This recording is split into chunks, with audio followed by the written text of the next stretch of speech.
Guys, kung nagmahal ka ng taong di dapat at nasasaktan ka lang, wag mong sisisihin ang puso mo. Kasi tumitibok lang yan para mag-supply ng dugo sa katawan mo.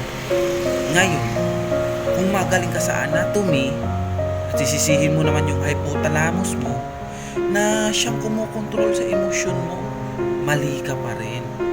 Bakit? Utang na loob, guys. Huwag mong isisi sa body organ mo ang sama ng loob mo sa buhay.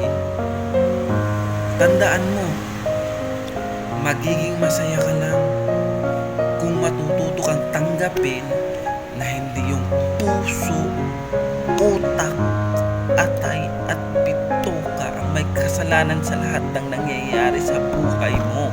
Kundi ikaw yun. Ikaw mismo, guys. Ikaw mismo.